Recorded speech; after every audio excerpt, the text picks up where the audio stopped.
pernah. Tapi itu. Oh, iya, iya, iya. Kok tahu? Kita mulai pagi ini, izin nggih. Ya, silakan. Ya. Ya. Bismillahirrahmanirrahim. Assalamualaikum warahmatullahi wabarakatuh. Waalaikumsalam. Alhamdulillahirabbil alamin. Allahumma sholli ala sayyidina Muhammadin abdika wa nabika wa rasulika nabiyil ummi wa ala alihi wa sahbihi wa sallim taslima bi qadri adamati datika fi kulli waqtin wahin. Yang kami muliakan guru kita Romo Kiai Dr. Ahsin Sakho Muhammad MA, pengasuh Pondok Pesantren Darul Al-Quran Arjawinangun Cirebon, dan juga beliau pernah menjadi rektor IIQ selama 2 periode dari 2006 sampai 2014, serta sekarang beliau sebagai Rais Majelis Ilmi Jamiatul Qur'an wal Hufadz dari pengurus besar Nahdlatul Ulama. Dan yang kami muliakan juga Direktur Utama PT Telkomsel, Bapak Endi Muharram Perbamukti, yang beliau juga selaku Ketua Dewan Pembina Majelis Telkomsel Taqwa, serta juga jajaran Dewan Pembina NTT. Yang kami hormati Ketua Dewan Pengawas NTT, Bapak Helmi Wahidi, beserta jajaran Dewan Pengawas NTT. Yang kami hormati juga para pengurus Pusat Majelis Telkomsel Taqwa dan juga pengurus wilayah Majelis Telkomsel Taqwa.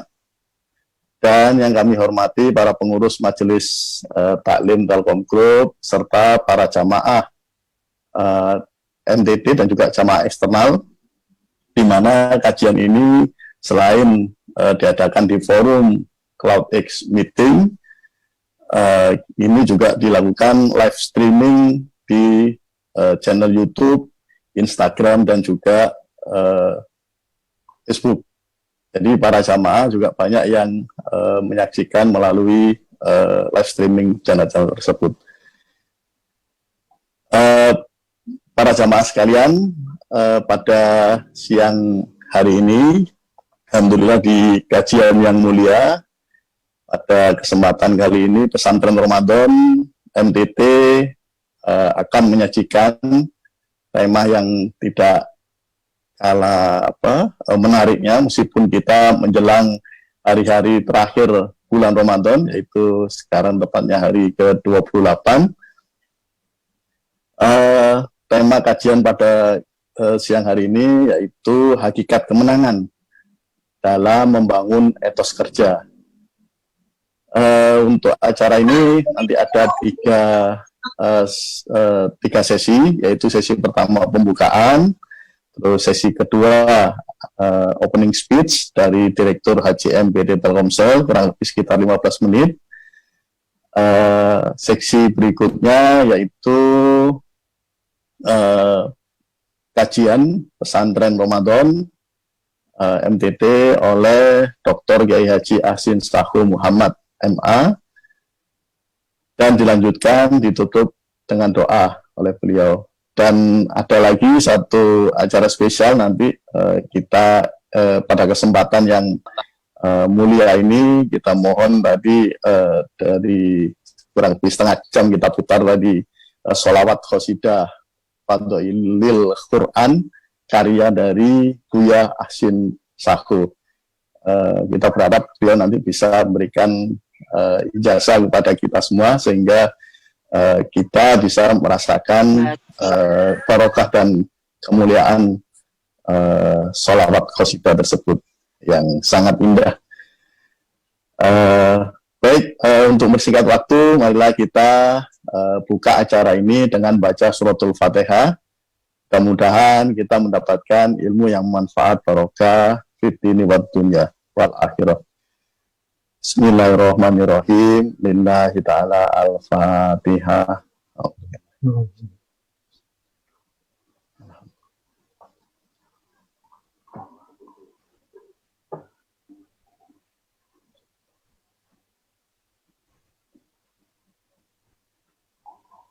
Amin, amin, amin ya Rabbal Alamin. Sesi kedua, opening speech dari Direktur HCMBT Telkomsel, Bapak Muharram Perbawa Mukti, yang juga beliau selaku Dewan Pembina MDT. Dan Alhamdulillah Ramadan MDT kali ini semua Direktur Telkomsel hadir pada pesantren ini. Ini Pak Endi kesempatan yang keempat untuk menyampaikan opening speech buat kita semua. Untuk waktu dan tempat kami persilahkan kepada beliau. Baik. Bismillahirrahmanirrahim. Assalamualaikum warahmatullahi wabarakatuh. Waalaikumsalam warahmatullahi wabarakatuh. Alhamdulillahirabbil alamin wassalatu wassalamu ala asyrofil anbiya wal mursalin wa alihi wa sahbihi ajmain, amma ba'du. Yang saya hormati Bapak Dr. Kiai Haji Ahsin Sako selaku pengasuh Pondok Pesantren Dar Al-Quran Cirebon. Terima kasih Pak Kiai atas kesediaan Bapak untuk mengisi agenda sekaligus berbagi pemahaman dengan kami di sini dalam suasana yang berbahagia, Pak Kiai. Ya. Yang saya hormati para pengurus Majelis Telkomsel Takwa dan MTTG Telkom Group, yang saya hormati juga rekan-rekan senior leader dan karyawan yang saya banggakan, serta seluruh muslimin muslimat yang mengikuti kajian online ini. Semoga Allah Subhanahu wa Ta'ala senantiasa menganugerahi kita semua dengan kesehatan, keberkahan. Amin ya Rabbal Alamin. Bapak-bapak dan rekan sekalian, puji syukur mari kita panjatkan atas hadirat Allah Subhanahu wa Ta'ala, karena berkat rahmatnya kita semua masih dipertemukan di bulan suci Ramadan ini, dan bahkan diberi kelancaran untuk menjalankannya hingga saat ini. 10 hari yang terakhir ini kita harap kita raih berkah dan karunia tentunya. Oleh karena itu, mari kita pertebal niat untuk bersungguh-sungguh meningkatkan keimanan dan ketakwaan hanya kepada Allah Subhanahu wa Ta'ala. Rekan-rekan, tentunya ini perlu dibarengi dengan peningkatan kualitas akhlak di kehidupan sehari-hari, baik dalam keluarga, lingkungan kerja, masyarakat, maupun berbangsa dalam bingkai Bhinneka Tunggal Ika. Bapak, Ibu, rekan-rekan sekalian, 10 hari terakhir di bulan suci Ramadan adalah sebuah kemuliaan yang tiada tara bagi umat muslim dalam menjalankan ibadah puasa. Apalagi kalau bukan karena malam Lailatul Qadar hadir di 10 hari terakhir ini. Sebagaimana yang termaktub dalam surat Al-Qadar ayat 3, yaitu malam kemuliaan lebih baik daripada 1000 bulan. Untuk itu seyogianya kita semua memanfaatkan 10 hari terakhir ini dengan semakin meningkatkan diri kepada Allah dan terus memperbaiki ibadah secara lebih khusyuk.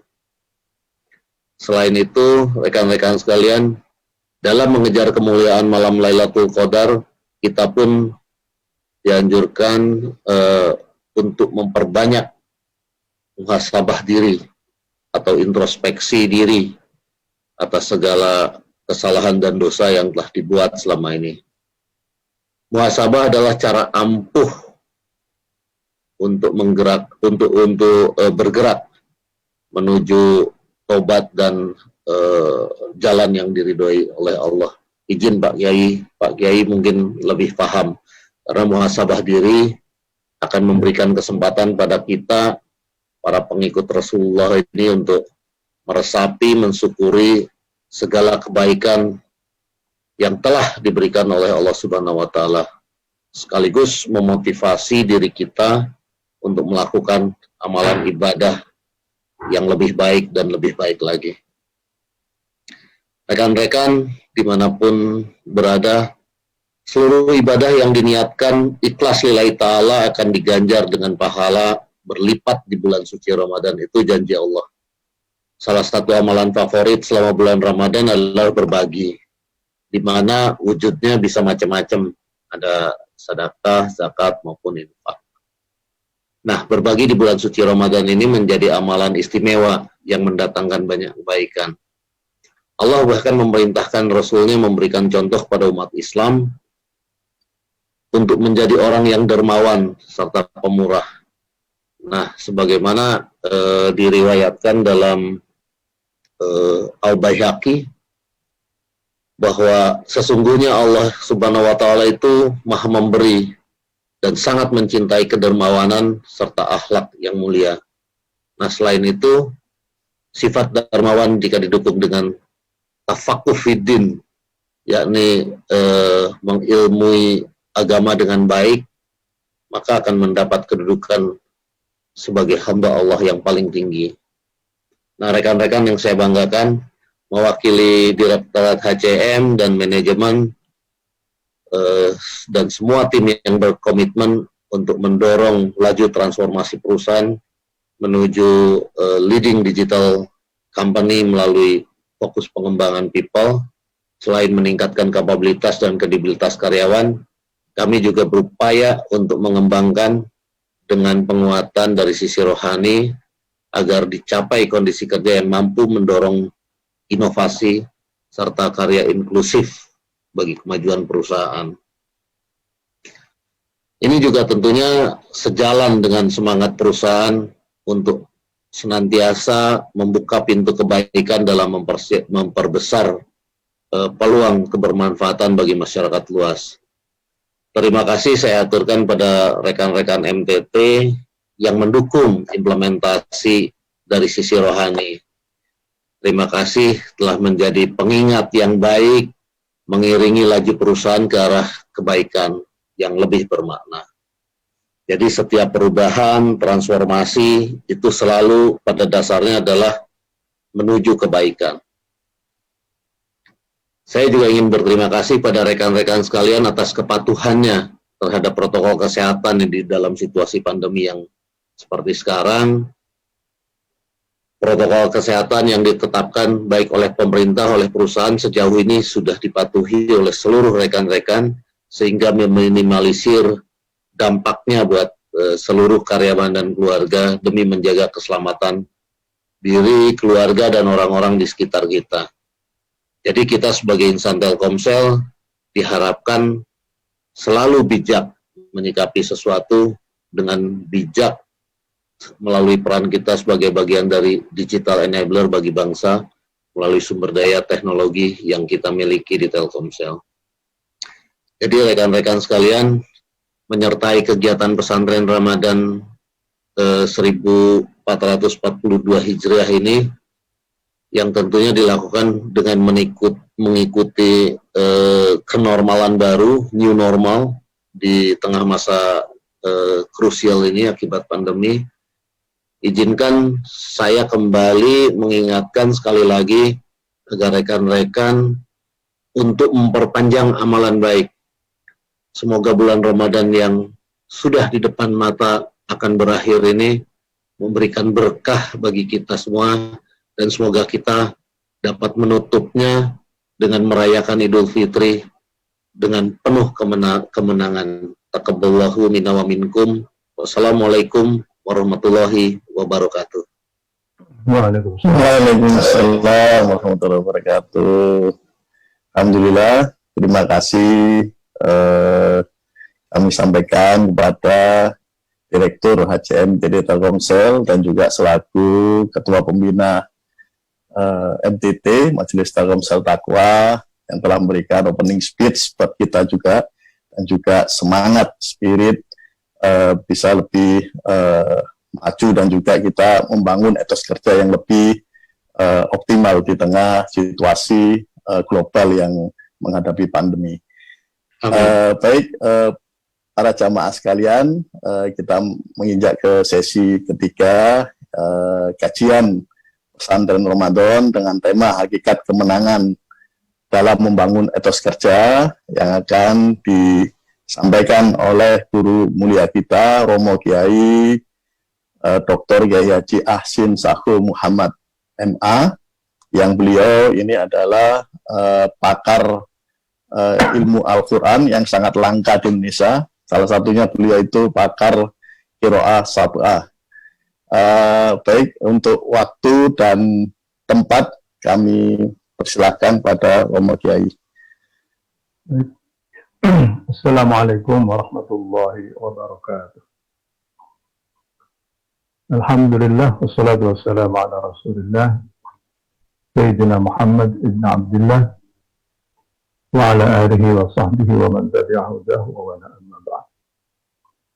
Yang sama-sama kita muliakan, kita hormati Bapak Direktur HJM, Bapak Muharram, Bapak Endi ya, yang saya lihat di sini wajahnya demikian cerah ini. Kelihatannya apa semalam baru dapat Lailatul Qadar atau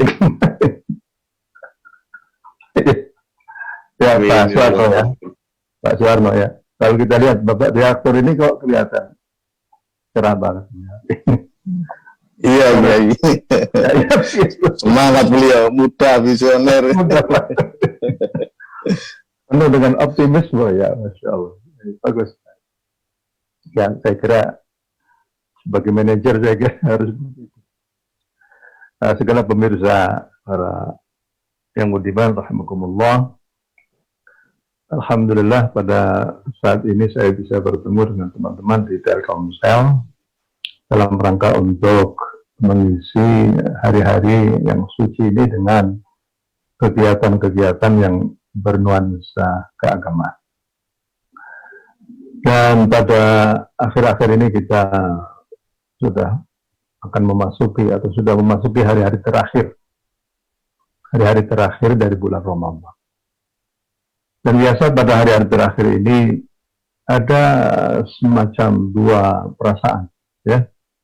Perasaan yang pertama adalah perasaan rasa sedih karena sebentar lagi kita akan berpisah dengan bulan Ramadan, bulan yang kita nanti-nantikan pada masa yang lalu dan sekarang kita harus berpisah. Ini adalah merupakan salah satu perasaan kita, yaitu kesedihan.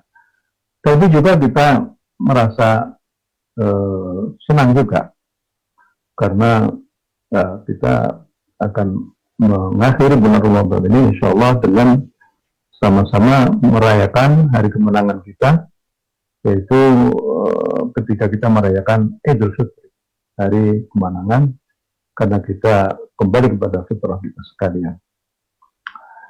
Baik, untuk pertama hal yang perlu saya kemukakan di sini adalah bahwa Allah Subhanahu wa Ta'ala itu telah merumuskan hal-hal yang harus dilakukan oleh hambanya, yaitu berupa perintah-perintah. Yang perintah itu ada yang bersifat wajib, bagaimana melaksanakan salat 5 waktu, melaksanakan zakat, melaksanakan shaum Ramadan, melaksanakan haji ke Baitullah. Sudah tentu Allah sebagai zat yang mempunyai nama Al-Alim, yang sangat mengetahui, maha mengetahui, Al-Hakim, yang maha bijaksana, mengetahui bahwa di balik ibadah-ibadah yang diwajibkan kepada hamba-hambanya itu mempunyai hikmah yang demikian besar, demikian mulia, bagaimana apa yang tadi disampaikan oleh Bapak Endi, yaitu tafaqquh fid-din. Al-hikmah artinya adalah orang mengetahui betul tentang rahasia-rahasia di balik setiap ibadah yang dibebankan oleh Allah kepada hamba-hambanya. Tafaqquh fid-din, ya, memperdalam ilmu agama, termasuk di dalamnya adalah mengetahui rahasia di balik setiap perintah-perintah yang Allah wajibkan kepada hamba-hambanya. Orang yang telah mendapatkan hikmah itu semakin hari akan menemukan rahasia-rahasia baru di balik perintah-perintahnya. Apalagi setelahnya melalui satu i'tikaf, introspeksi, ya, Pada waktu i'tikaf itulah kita merenung tentang jati diri kita. Dari mana kita berasal, apa saja yang telah kita lakukan, dan apa saja yang harus kita lakukan, dan mau kemana kita itu hidup setelah kita tidak ada lagi di dunia. Ini berkisar pada 3 hal. Kalau seandainya misalnya kita diciptakan oleh Allah adalah merupakan satu anugerah. Kita berada di antara 2 orang tua yang sudah muslim adalah merupakan anugerah.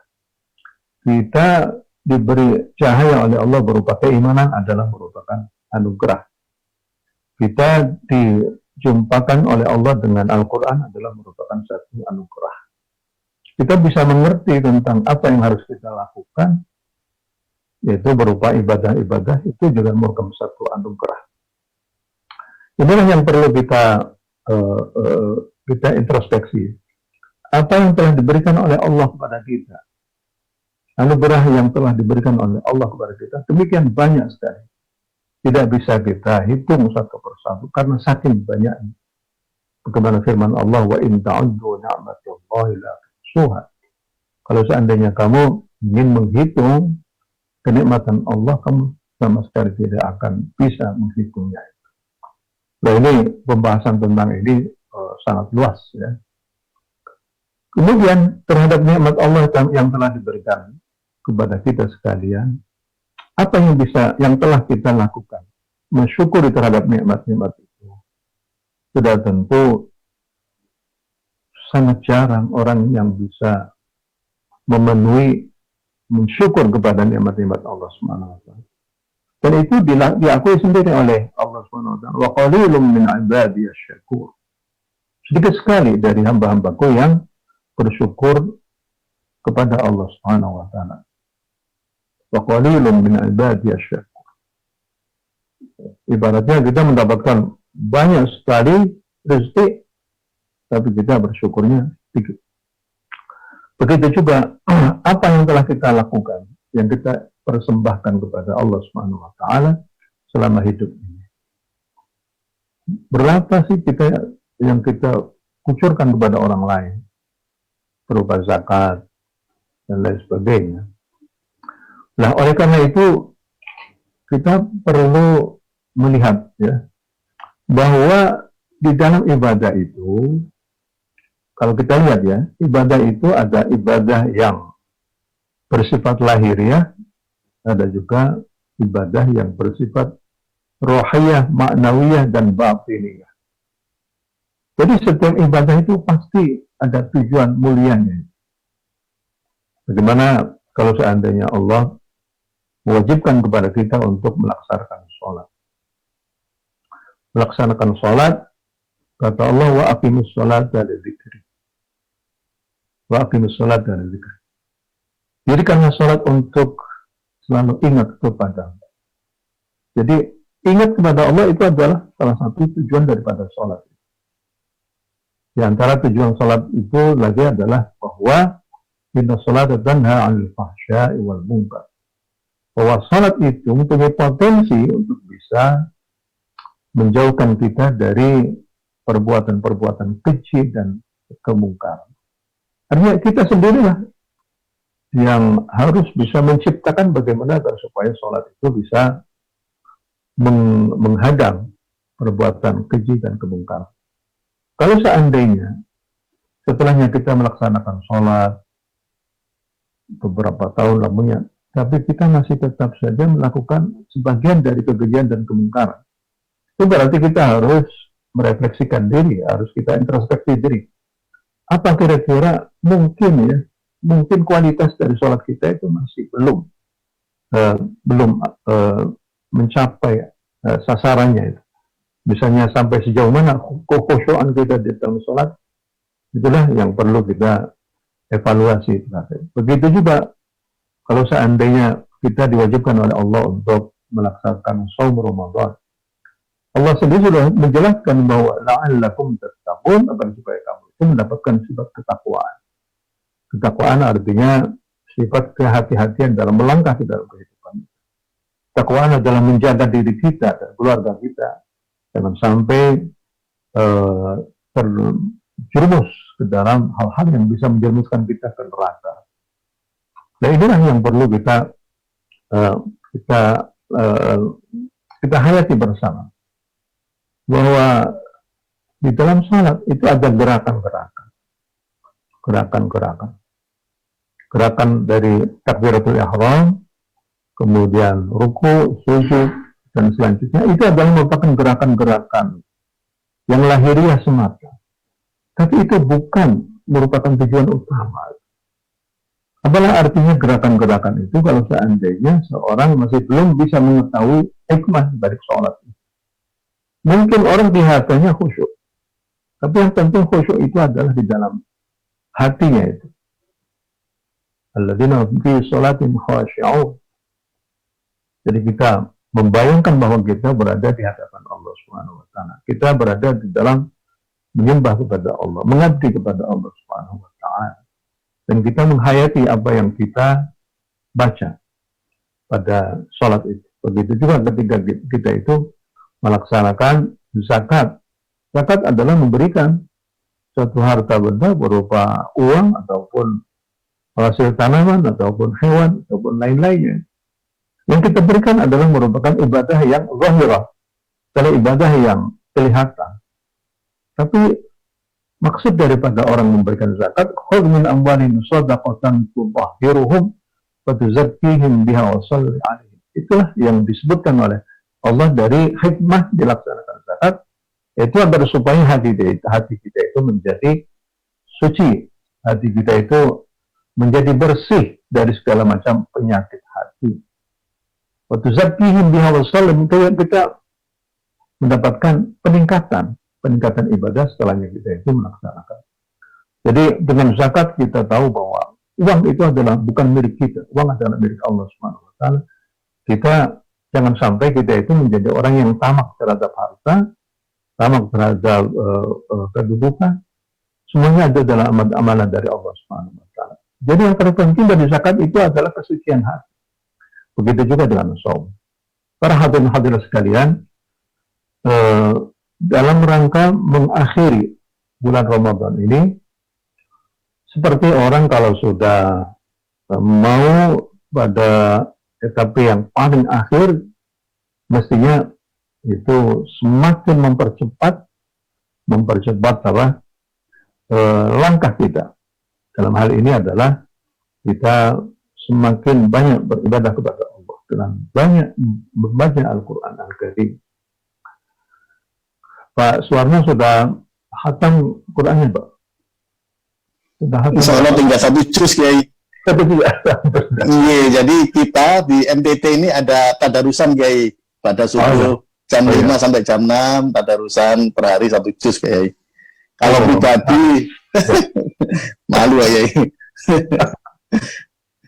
Ya, karena Al-Quran, bulan Ramadan adalah bulan Al-Quran, bulan kesabaran, bulan ketakwaan. Jadi bulan Ramadan adalah bulan takwa, bulan kesabaran, bulan kequranan, sehingga akhirnya hendaklah kita itu bisa mengisi kantung-kantung spiritual kita itu dengan nilai-nilai yang bagus, nilai ketakwaan, kesabaran, kejujuran dan lain sebagainya. Zikir kepada Allah Subhanahu wa taala. Sedikit ya tentang zikir ini, bahwa Allah ingin agar supaya ya kantung ke spiritual kita itu jangan sampai kosong, jangan sampai hampa. Dan kalau seandainya kantung spiritual itu hampa, apa yang terjadi itu kita akan bisa diombang-ambingkan oleh setan, oleh hawa nafsu kita. Oleh karena itu tidak mengherankan apabila ada satu bangsa itu ternyata mereka sudah tidak beragama lagi, ya. Karena banyak ya Pak Suwarno ya, di negara-negara Eropa begitu, mereka sudah meninggalkan gereja, ya, gereja sudah banyak ditinggalkan, sudah dijual sama orang lain. Mereka sudah tidak percaya kepada agama, walaupun mereka itu percaya kepada Tuhan. Tapi dengan tidak percaya kepada agama, akhirnya mereka kehilangan attitude dari kehidupannya, mau mana lagi? Akhirnya yang terjadi dalam rangka untuk mengisi kekosongan spiritual itu, mereka membuat berbagai macam hiburan-hiburan apa saja yang spektakuler dan lain sebagainya melalui teknologi dan lain sebagainya, dan hal itu hanya berakhir hampa lagi. Lain dengan orang yang selalu zikir kepada Allah Subhanahu wa taala, itu merasakan kenikmatan, merasakan kedamaian, kesejukan pada waktu kita itu membaca Al-Qur'an Al-Karim. Itu qasidah sudah sering didengarkan Pak Suwarman, qasidah itu. Belum lama, Kiai. Oh, belum lama. Waktu mengundang Kiai itu baru saya, ada qasidah bagus nih, ada qasidah cantik nih. Menarik. Ya, itu saya tulis di kereta api waktu jalan-jalan dari Jakarta ke Cirebon sambil merenung, begitu kita tulis. Tahu-tahu akhirnya ada juga yang menyanyikan, ada yang melakukan, dan ada yang menjadikan qasidah itu untuk dibaca sebelum mereka aktivitas dalam menghafalkan Al-Quran dan sebagainya. Iya, Kiai Lirboyo sangat suka. Iya. Ibu Hana menendangkan itu ya. Iya. Suaranya bagus-bagus punya ini. Oh iya. Iya, jadi itu sudah di beberapa tempat juga demikian. Baiklah. Jadi setelahnya kita itu melaksanakan ibadah shaum, maka hendaklah kita itu ada peningkatan pada diri kita sendiri, peningkatan dari segi ketakwaan, peningkatan dari segi ibadah, peningkatan tentang kedisiplinan, ya, karena di dalam puasa bulan Ramadan itu kan ada disiplin, ya. Waktunya buka, waktunya sahur, waktunya kita sholat tarawih dan lain sebagainya. Diharapkan itu jangan sampai orang itu menjadi Ramadhanian, ya. Ada satu pepatah begini Pak Suwarman, kun Rabbaniyan wala takun Ramadhaniyan. Jangan sampai kamu itu jadi orang Ramadhani saja. Artinya orang Ramadhani itu artinya pada waktu Ramadan yang takwanya kelihatan bulan Ramadan saja. Kalau setelahnya pulang dari Ramadan, ya ketakwaannya sudah mulai berkurang. Walaupun pada waktu Ramadan saja rajin membaca Al-Quran. Begitu selesai bulan Ramadan, ini sudah mulai ditinggalkan. Jadi hendaknya kita itu menjadi orang Rabbani. Orang Rabbani artinya orang yang selalu bersama dengan Allah. Nah, berkaitan dengan ini, sudah tentu kalau kita lihat, Warno, ya, kalau misalnya mobil kita ini setelahnya melangkah jauh berapa ribu kilometer, kan harus harus di tune up lagi, Pak, ya, harus di tune up lagi. Nah, ini berpuasa juga sebenarnya adalah dalam rangka itu. Ya, kita setiap hari makan semaunya saja. Kalau di sekitar Telkomsel kan pasti ada warung-warung makan, Pak, ya, yang para kurawan itu mereka. Sekarang dalam bulan Ramadan itu di-tune up lagi, baik dari segi lahiriah, yaitu dengan kita tidak makan, tidak minum, padahal itu milik kita sendiri, kita punya uang sendiri kapan saja, tapi kita ditahan oleh keimanan kita sehingga kita tidak bisa begitu saja memakan makanan yang itu milik kita sendiri. Begitu juga di-tune up dari segi rohaniah kita itu. Di-tune up dari segi rohaniah, sehingga dengan demikian selama 1 bulan, kenapa tidak seminggu? Seminggu itu tidak cukup lah. Seminggu itu tidak cukup untuk bisa menciptakan satu suasana yang demikian yang bagus, suasana yang bagus untuk bisa menciptakan satu kepribadian. Nah, ini kalau kita melihat bahwa selama 1 bulan itu akan tercipta satu kepribadian yang baru. Ya, jadi misalnya setelah pulang atau setelah selesai dari bulan Ramadan ini tercipta Bapak Suwarno yang baru. Wah, ini antara Bapak Suwarno pada bulan Rajab dan Bapak Suwarno setelahnya bulan Ramadan akan terjadi perbedaan ini yang signifikan ya Pak. Ya.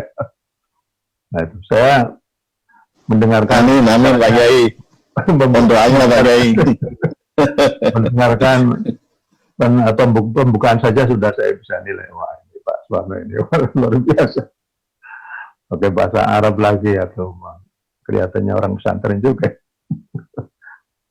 Baik ya, jadi peningkatan Pak Yai, orang awam loh Pak Yai. Jadi manusia itu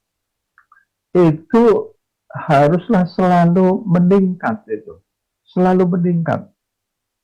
Kalau seandainya tidak meningkat ya berarti ada sesuatu ya, apakah sakit, apakah apa begitu. Tapi pada dasarnya seorang dalam kehidupan itu semakin tambah semakin meningkat lagi ya. Jadi seperti misalnya kalau kita lihat dakwahnya Nabi Muhammad SAW itu dari nol, dari Nabi yang tadinya bukan menjadi Nabi, kemudian setelahnya menjadi Nabi, mulailah beliau itu berusaha untuk memperbaiki masyarakat Arab jahiliyah sedikit demi sedikit dengan fondasi keimanan, fondasi akidah, fondasi keimanan, akidah dan akhlak. Terus sedikit demi sedikit. Dan setelahnya itu Nabi mendapatkan kemenangan pada perang Badar. Setelahnya itu pada tahun ke-5 Hijriah juga bisa bertahan dari gempuran orang-orang musyrikin pada perang Ahzab. Kemudian pada tahun ke-8 Hijrah Nabi bisa merebut kembali, membuka kota Mekah yang tadinya dipenuhi dengan ratusan berhala dan arca, akhirnya bisa dibersihkan dari semua kesyirikan itu. Ini adalah merupakan kemenangan-kemenangan. Dan kemenangan Nabi itu tidak sampai di situ saja. Setelahnya itu Nabi memproklamirkan di Padang Arafah dengan menyatakan bahwa inilah pada hari ini kami sempurnakan agama. Ini adalah merupakan puncak dari kemenangan. Dari kemenangan yang pertama adalah ketika Nabi membuka tanah Mekah pada tahun ke-8 Hijriah, kemudian pada 11 Hijriah Nabi memproklamirkan agama Islam sebagai satu-satunya agama yang diridhai oleh Allah Subhanahu wa Ta'ala. Nah, sekarang bagaimana dengan kita selaku karyawan dari Telkomsel ini? Yang kita tahu bahwa teknologi modern itu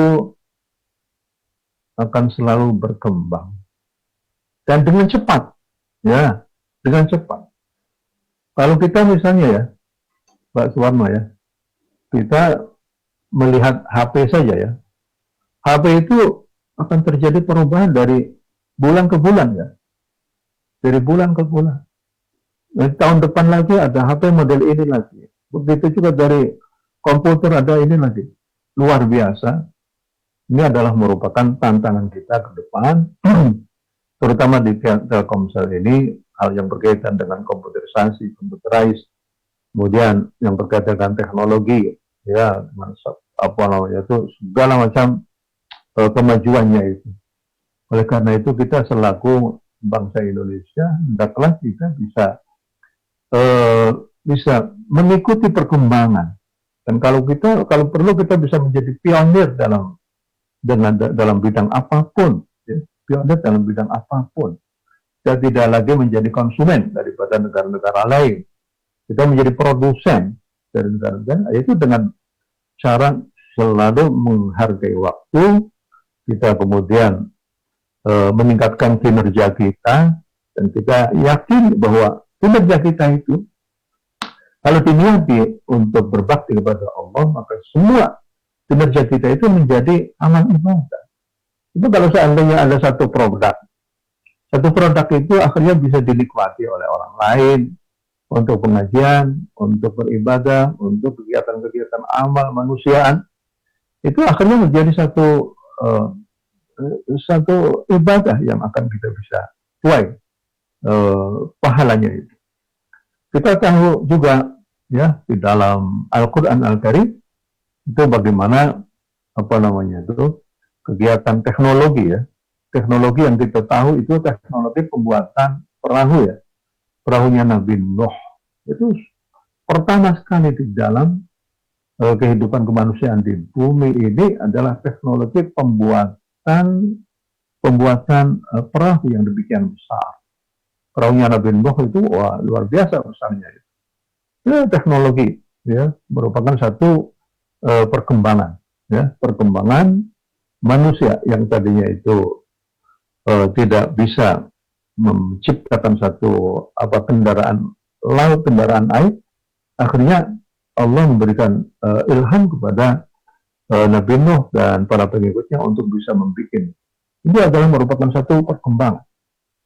Kalau kita lagi lihat juga di dalam masa Nabi Daud alaihissalatu wassalam, terjadi perkembangan yaitu pembuatan baju-baju besi, baju peperangan. Ini luar biasa kan?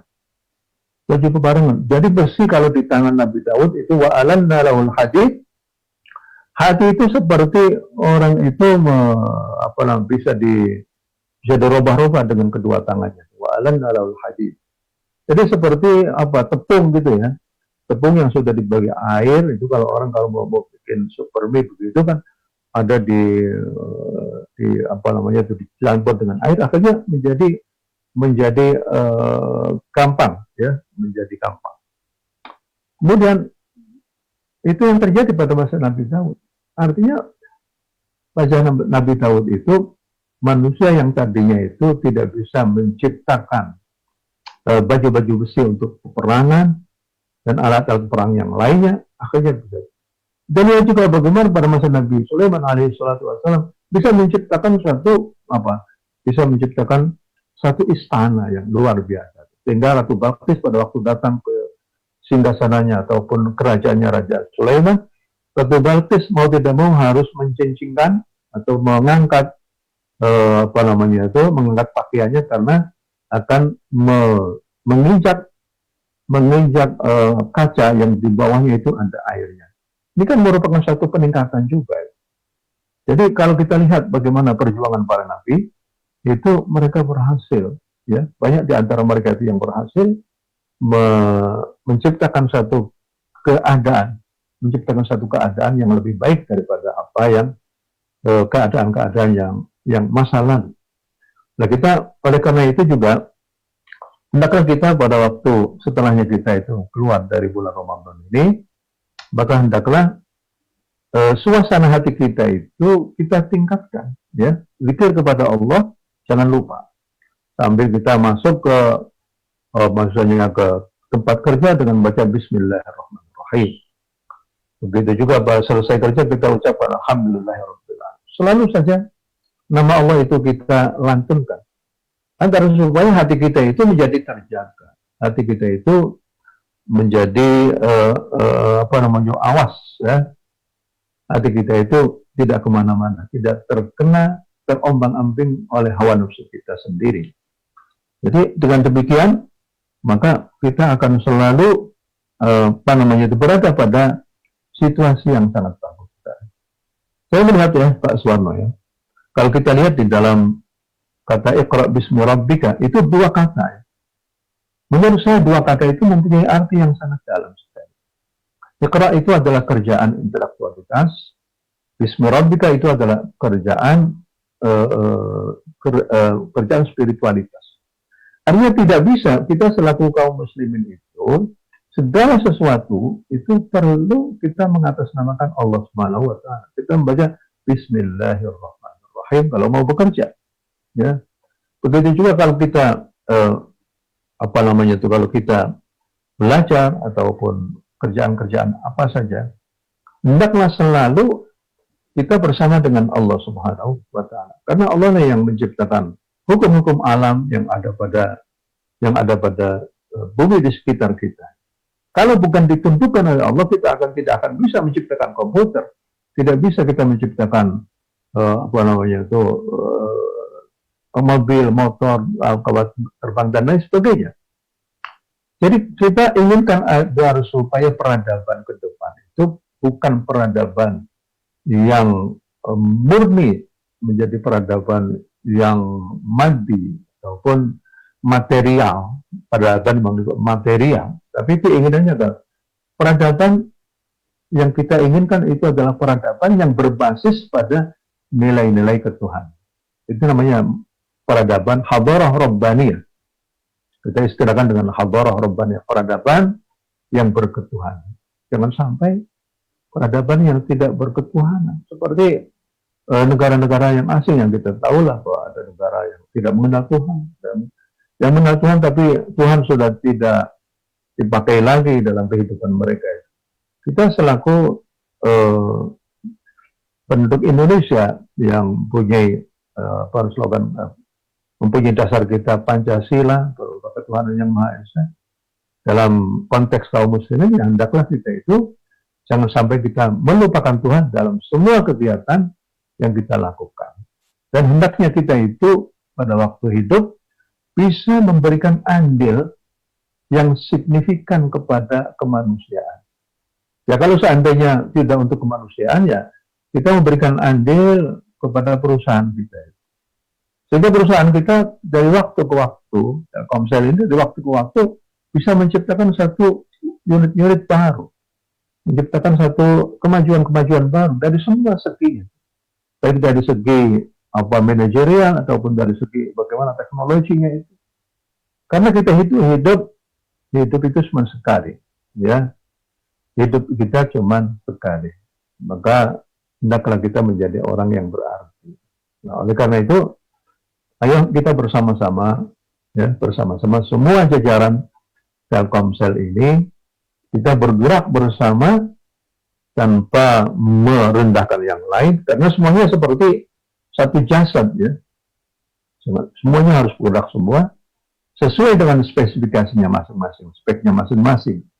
Yang bagian komputer apa, yang bagian ini apa, itu semuanya itu tetap selalu membaca. Membaca itu adalah merupakan salah satu bagian dari cara kita untuk bisa berkembang. Begitu juga penelitian-penelitian, mengambil instrumen dari yang lain, eksperimen dari negara yang lain, dari bangsa yang lain. Nabi sendiri juga bukan berarti tidak tidak mau terhadap kemajuan bangsa lain. Buktinya Nabi menggunakan teknologi Parsi pada waktu perang Ahzab, yaitu dengan membuat parit. Begitu juga pada masa sahabat Umar bin Khattab itu menggunakan dinar, uang pecahan berupa emas dan perak, itu punya sendiri, menggunakan teknologi orang Romawi ataupun orang Parsi. Itu tidak begitu juga cara perkantoran sahabat Umar bin Khattab itu ada diwan perkantoran itu, mengurus administrasi itu. Sehingga dengan demikian, marilah kita bersama-sama para kawan sekalian, hidup kita cuma sekali. Oleh karena itu hendaklah kita sangat berarti, ya, dengan kehandalan yang kita punyai, kepintaran yang kita punyai, kepandaian yang kita punyai, sehingga dengan demikian bisa menciptakan satu hal-hal yang baru yang bisa bermanfaat bagi manusia. Bagaimana kata Nabi, khairun nas anfa'uhum linnas. Baik-baiknya manusia adalah orang yang paling banyak bermanfaat kepada orang lain. Ini saya kira begitu Pak Suwarno, ya.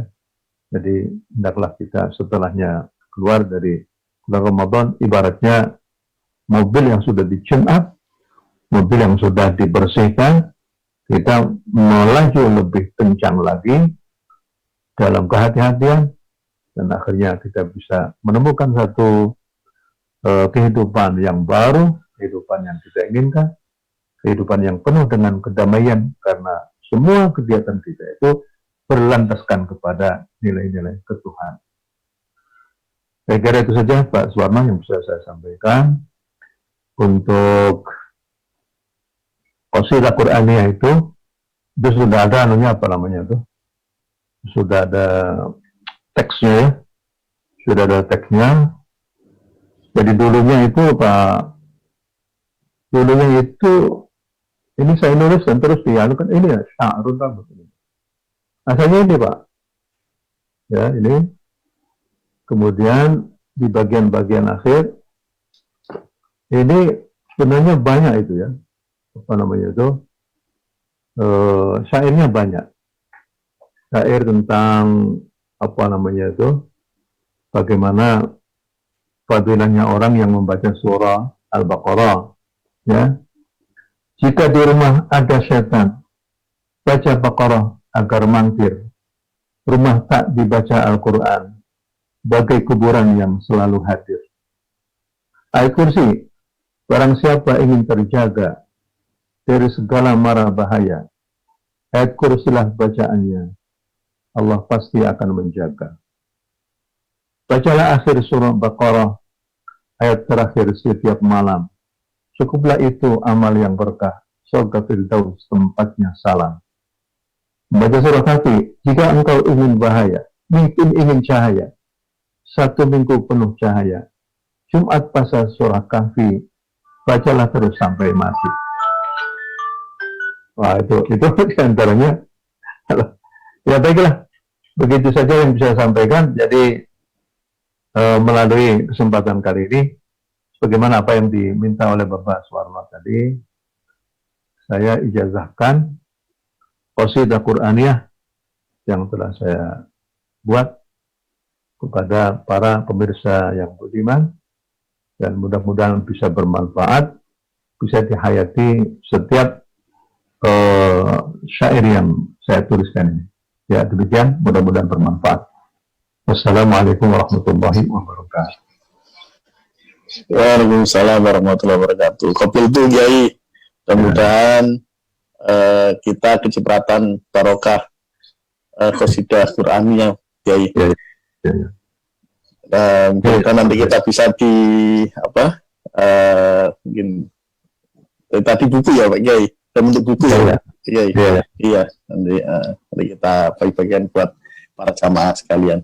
Dan mudah-mudahan nanti kita bisa bisa rutin kajian dengan Romo Kiai di majelis Telkomsel ini Pak Kiai.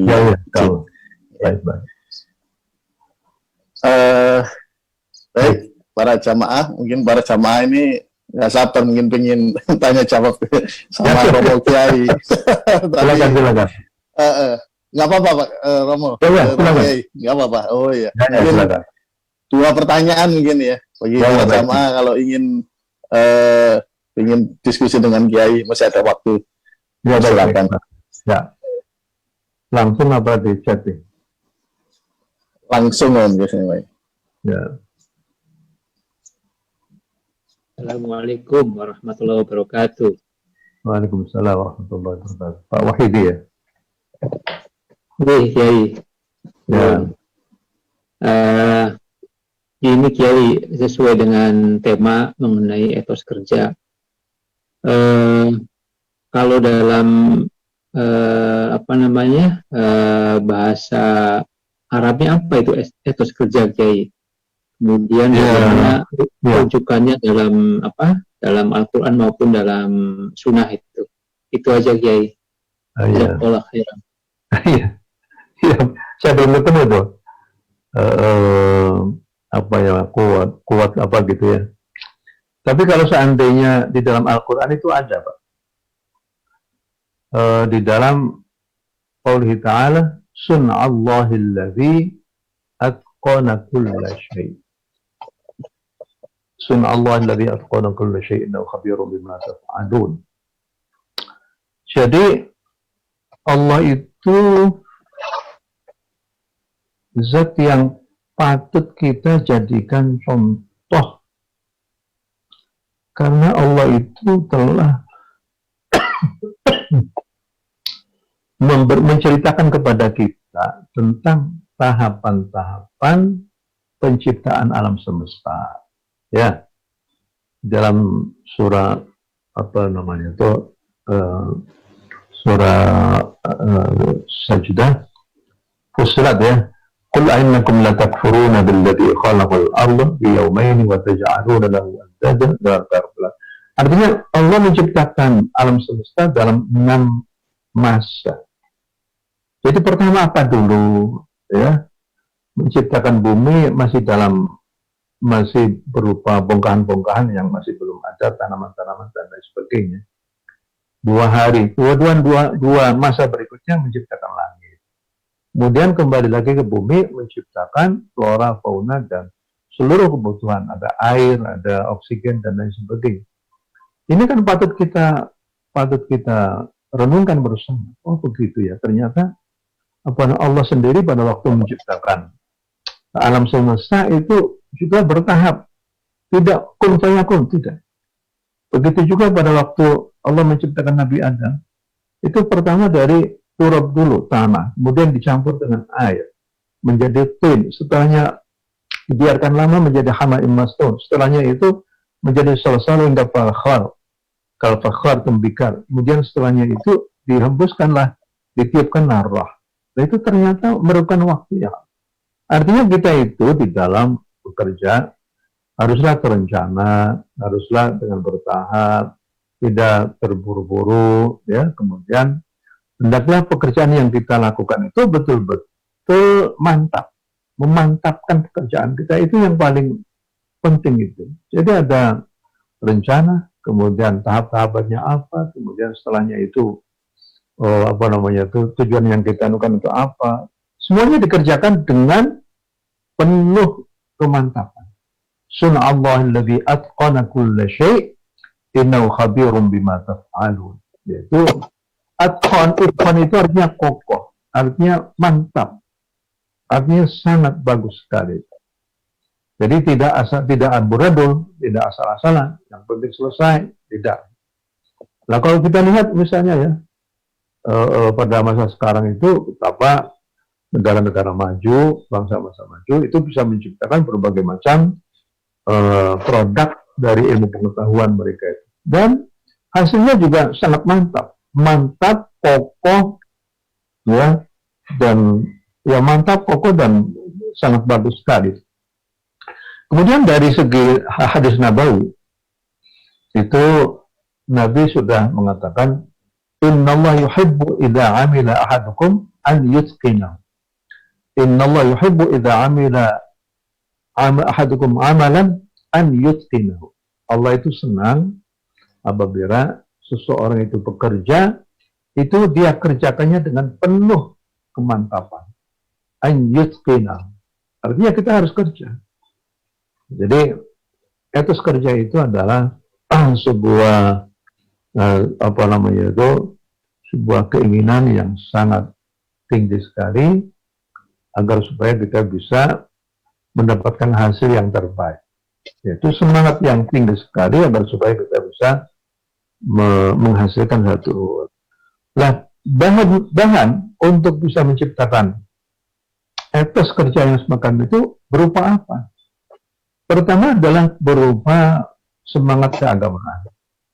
Semangat keagamaan. Yaitu seperti yang tadi saya katakan bahwa ibadah itu adalah, kerja itu adalah ibadah. Ini yang pertama. Yang kedua, bahwa hendaklah manusia itu apabila bekerja, bekerjalah dengan sungguh-sungguh, penuh ketelitian, penuh ketelatenan, kemudian agar bisa menciptakan satu hasil yang maksimal. Hasil yang maksimal. Yang ketiganya, hendaklah kita itu mempunyai mindsetnya itu, bahwa kita itu hidup ya cuma satu kali saja. Maka hendaklah kita bisa meninggalkan sesuatu peninggalan yang berarti ya. Peninggalan yang berarti. Agar supaya ya kita bisa memberikan kemanfaatan kepada orang lain. Ya, jadi yang keempatnya tadi itu, hendaklah kita itu bisa menjadi orang yang bermanfaat bagi orang lain. Kalau tidak demikian, ya yang penting kita tidak nakal. Kalau kita bisa memberikan kemanfaatan, ya, yang penting kita tidak nakal sama orang lain. Itu kata Nabi begitu. Jadi sebagai seorang Muslim itu selalu memberikan aroma yang wangi, wewangian yang selalu memancar pada dirinya sendiri. Ya, jadi etos kerja itu harus dibangun atas dasar apa namanya itu, atas dasar filosofi dari kehidupan kita. Dasar filosofi kita adalah karena ketuhanan kita, keimanan kepada Allah Subhanahu wa taala. Yang kedua adalah kita hidup cuma satu kali, hendaklah kita itu menjadi manusia yang berarti. Dan yang ketiga adalah bahwa semakin banyak kita bisa memberikan kemanfaatan kepada orang lain, maka itu semakin bagus. Khairun nas anfa'uhum linnas. Jadi saya kira filsafat kerja kita, saya kira di Telkom pasti ada lah. Kalau di Telkom atau falsafah kerja kita itu apa? Ya Pak Suwarno, biasanya integritas, yang kedua apa gitu ya? Apa itu? Yang di Telkomsel apa? Akhlak ya. Wah, akhlak. Singkatan, akhlak itu singkatan. Oh, apa itu? Itu apa itu? Akhlak itu amanah. Ya. Apalagi Kompeten, amanah, kompeten, akhlak, kompeten, amanah, kompeten, hanya itu harmonis, hanya adaptif, L-nya itu loyal, terus akhlak. Itu apa? Pak Suwarno masih hafal? kolaboratif. Kolaboratif. Jadi seperti itu. Tinggal cari dalilnya saja tuh Pak Suwarno. Akhlak dalilnya apa? Kolaboratif, ada semua itu dalilnya itu. Insya Allah. Mau saya carikan gitu. Nggak apa. Jadi saya kira di dalam Islam itu juga demikian. Jadi kalau saya lihat ya, apa yang dilakukan oleh Allah itu mengajari kepada kita bagaimana kita bisa bekerja dengan sebaik-baiknya. Allah itu punya para malaikat. Itu bekerja, itu karyawan malaikat. Karyawannya Allah adalah malaikat itu. Ada yang bekerja ini, bekerja ini. La ya'sunallah ma'amarahum wa yaf'aluna ma yu'marun. Mereka patuh semua. Ya, patuh semua ibadah. Jadi ting-tingnya ya Allah Subhanahu wa taala sendiri. Ayo kamu kerjakan ini, kamu kerjakan ini. Dan hasilnya alam semesta itu kan alam yang indah, yang bermanfaat bagi orang. Dari siapapun ya, manfaatnya terus panjang masa gitu. Jadi sebenarnya organisasi ketuhanan itu organisasi yang sangat bagus, yang soliditas. Kalau menurut saya sih isi itu artinya ikhlas. Kemudian S itu ada solid. Antara kemudian lagi ada istiqomah. Jadi ikhlas, solid dan istiqomah. Nah, ini saya kira perlu falsafah kerja yang semacam ini.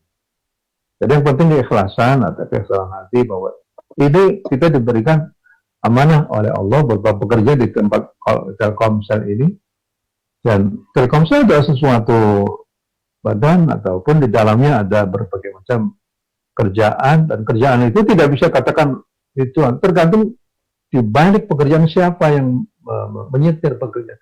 Kalau yang menyetir itu adalah orang yang penuh zikir kepada Allah, keimanannya tinggi dan lain sebagainya, maka insya Allah ya hasilnya juga akan bagus. Ya, hasilnya sangat bagus. Ya demikian Pak Wahidi ya. Ya saya nanti cari apa ya. Dulunya saya kok, tapi sekarang itu lupa dulu. Ya, terus barakallahu fiikum. Ya, makasih. Sangat menarik sekali Pak Yai. Ya. Iya. Baik para jamaah, barangkali satu pertanyaan lagi jika ada yang ingin diskusi dengan Pak Kiai di kesempatan yang baik ini. Pak Kiai, baik. Mungkin ada pertanyaan singkat dari izin dari saya, Pak Kiai. Ya. Saya tertarik terhadap syair tadi itu qasidah Qur'aninya, Pak Kiai. Apakah ada semacam pengalaman ruhani atau ada bisikan-bisikan Tuhani gitu Pak Kiai gitu kan, sehingga Pak Kiai kok bikin qasidah seperti itu yang hasilnya sangat indah gitu dan banyak disukai sama para pecinta Al-Quran gitu Pak Kiai. Seperti mungkin kita tahu qasidah Burda gitu kan dari apa namanya Syekh Busyairi ya. Saya Busyairi ketika beliau sakit gitu kan, terus dapat burdah atau dapat selendang dari Rasulullah itu. Wah, ini Pak Suwarno kelihatannya mondok dulu di mana mondoknya? Pondoknya di pesantren MTT Pak Kiai. Iya, jadi Kiai MTT ini bertransformasi Kiai. Jadi sudah setahun ini dari tahun 2019 kemarin akhir atau 2020 awal itu kita bertransformasi jadi MTT Majelis Telkomsel Takwa. Sebelumnya Majelis Taklim Telkomsel. Jadi menjadi Telkomsel Takwa, mudah-mudahan karyawannya bertakwa semua, mudah-mudahan sesuai dengan visi-visi yang baru gitu kan. Salah satunya Ramadan kali ini kita membawa tagline pesantren Ramadan gitu. Jadi kita benar-benar mengemasnya seperti suasana pesantren meskipun kita serba virtual semua ini Pak Kiai. Jadi kita sudah setahun ini, sudah setahun ini kita WFH, work from home gitu. Mudah-mudahan meskipun virtual, kekangenan kita dengan kajian-kajian ilmu yang mendalam dan juga dari kitab-kitab yang bersanad gitu kan dari para pengasuhnya ini. Ini kita kemas model pesantren, jadi kita nyantrinya di pesantren MTT nih Kiai. Mohon doanya Kiai, mudah-mudahan berkah gitu. Salah satu pengasuhnya ya, Pak Kiai ini. Bisa hadir pada siang hari ini. Ya, jadi begini Pak. Saya itu semenjak kecil itu ya bergulat dengan Al-Quran. Sebelum saya sunat itu saya sudah hafal 3 juz. Jadi masih SD lah sudah. Setelahnya itu saya menghafalkan Quran di Krapyak tahun 73 ya. Kemudian berpindah dari satu pesantren ke pesantren yang lain. Pada para kiai-kiai yang sepuh dulu di Arwani di Kudus, kemudian di Solo Mangkuyudan Pak Kiai Umar Abdul Manan, ngaji juga sama orang Mesir di Masjidil Haram di Mekah tahun 76, kemudian tahun 77 saya di Kudatul Quran di Madinah dan saya banyak ngaji sama para masyayikh. Artinya keterlibatan saya kemudian S1, S2, S3 juga saya selama 12 tahun saya bergulat dengan Al-Quran ya. Dan kemudian saya perhatikan bagaimana kemajuan diraih oleh di Saudi Arabia setelahnya Al-Quran masuk ke Saudi Arabia, sehingga akhirnya terjadi perubahan yang sangat signifikan. Para imam-imam tarawih di Masjidil Haram sekarang semakin bagus, suaranya semakin bagus. Ada radio suara Al-Quran juga selama 24 jam. Tidak pernah berhenti. Kemudian ada kuliatul Quran. Dan artinya kegiatan Al-Quran itu luar biasa. Makanya saya melihat, beginikah yang namanya keberkahan Al-Quran. Beginikah bahwa Al-Quran walaupun kelihatan diam, tapi sebenarnya di dalamnya, di balik kosakata Al-Quran, di balik mushaf, itu adalah kekuatan yang tersembunyi. Bahwa kita itulah yang bisa menguak kekuatan ya, energi spiritualitas yang ada di dalam Al-Quran Al-Karim.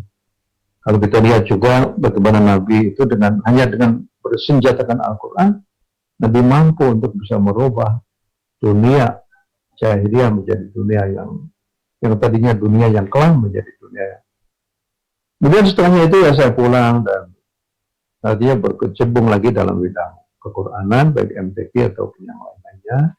Saya menulis ya beberapa buku tentang Al-Quran. Nanti Pak Suwarno saya kasih ya beberapa buku saya. Mau nggak? Mau sekali, Yai. Mau sekali. Ya tolong nanti Yai. tulis saja alamatnya. Nggih. Ya, baik. Nggih. Siap, Yai. Nggih. Nah, buku ada Awasra Al-Quran, ada apa metodologi menghafalkan Al-Quran, dan terakhir adalah keistimewaan Al-Quran. Dan berbahasa Arab juga ada renungan kalam langit, ya renungan kalam mulia, ada membumikan ulumul Quran, ada keberkahan Al-Quran. Jadi ya nanti insya Allah nanti kita kirimkan. Tolong alamatnya aja. Ya, terima kasih. Siap, Ya, Yai. jadi itulah akhirnya renungan-renungan itu yang akhirnya menjadi inspirasi bagi saya untuk menorehkan apa. Sebenarnya itu biasa-biasa saja. Artinya pada waktu saya menulis itu ya di dalam kereta api sambil melamun, sambil apa. Tapi sebenarnya sebelumnya saya kan sudah membaca tentang Fadailul Quran, tentang keutamaan Al-Quran dan sebagainya, sehingga akhirnya saya tuangkan. Jadi kalau seandainya semua syair-syair itu saya carikan dalilnya dari Al-Quran, itu ada semua, baik itu dari itu. Cuman saya tidak cantumkan di situ bahwa syair ini berasal dari Al-Quran di sini, dari hadis Nabawi dan lain sebagainya. Jadi ya, ayah saya juga seorang penyair juga soalnya. Pak Husain Muhammad, tahu nggak Pak Husain Muhammad? Iya, kemarin isi di kita juga waktu awal Ramadan kemarin, Kiai. Oh iya itu Kiai Husain. Itu kayak kakak kandung lah, Kiai. Ya kakak kandung ya. Ya, beliau banyak menerjemahkan karya-karya sufi ya. Karya-karya sufi dipentaskan di Ismail Marzuki di mana-mana tempat.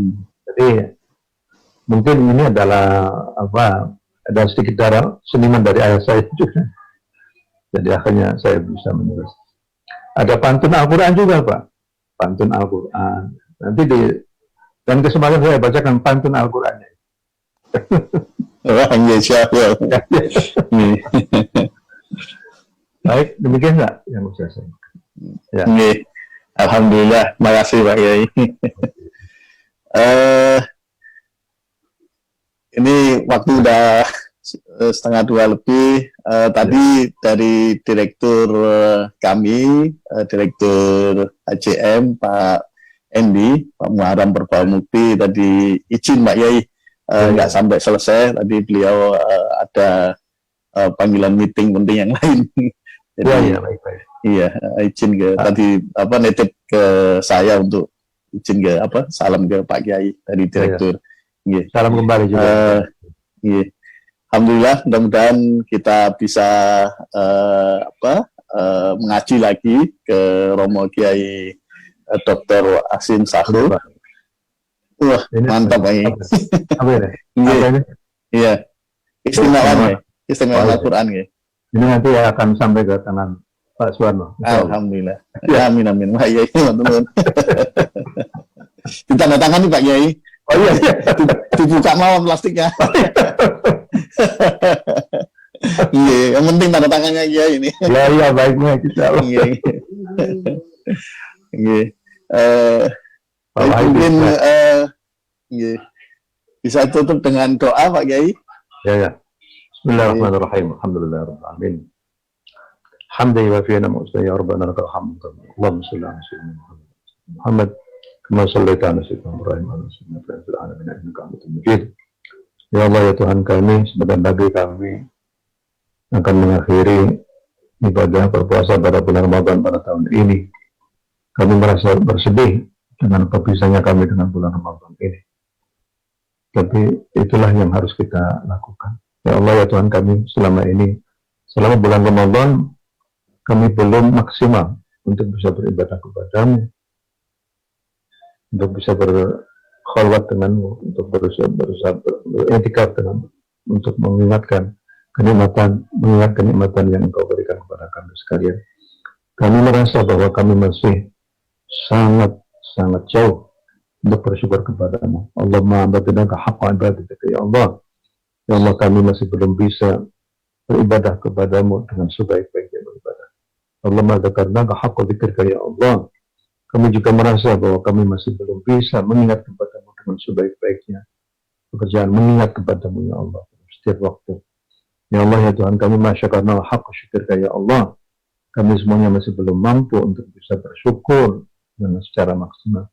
Oleh karena itu berikan kami ketabahan, berikanlah kekuatan, berikanlah kami inayah dan taufikmu agar supaya kami terus bisa mengingat kepadamu, mengingatmu dalam setiap waktu, bisa terus bersyukur kepadamu atas anugerah dan kenikmatan yang demikian melimpah. Ya Allah ya Tuhan kami, jagalah kami dari segala mala bahaya yang mungkin menimpa kami. Ya Allah, apabila di antara kami ada teman-teman kami yang ada di Telkomsel ini, ada pesantren Ramadan itu, ada mereka-mereka yang sedang dalam keadaan bermasalah dengan satu hal dalam kehidupan mereka, berikanlah mereka jalan keluar dari masalah. Berikanlah mereka jalan keluar agar supaya mereka bisa menemukan kesyariatan. Ya Allah Tuhan kami, sebentar lagi kami akan mengakhiri. Terimalah amal baik kami, terimalah amal sana, salat kami, puasa kami, zakat kami, dan semua apa yang kami persembahkan kepadamu. Ya Allah ya Tuhan kami, berikanlah kami kekuatan agar supaya kami, keluarga kami, bisa terus berada pada rel kebenaran, rel as-siratal mustaqim. Mudah-mudahan kami semua mengakhiri hidup kami mendapatkan husnul khatimah. Rabbana atina fid dunya hasanah wa fil akhirati hasanah wa qina adzabannar. Wa sallallahu ala sayyidina Muhammad alhamdulillahirabbil alamin. Wassalamualaikum warahmatullahi wabarakatuh. Waalaikumsalam warahmatullahi wabarakatuh. Alhamdulillah kami sampaikan beribu terima kasih kepada Romo Kiai Dr. Asin Sahul Muhammad MA yang telah menyampaikan kajian di pesantren Ramadan MDT. Mudah-mudahan kita bisa ada kajian rutin dengan beliau. Mohon izin waktunya Pak Kiai, mungkin sebulan sekali gitu. Boleh. Kita mengisi di MDT. Baik para jamaah sekalian, dari kami para pengurus MDT menyampaikan terima kasih atas kehadiran dan juga permohonan maaf apabila ada kurangnya.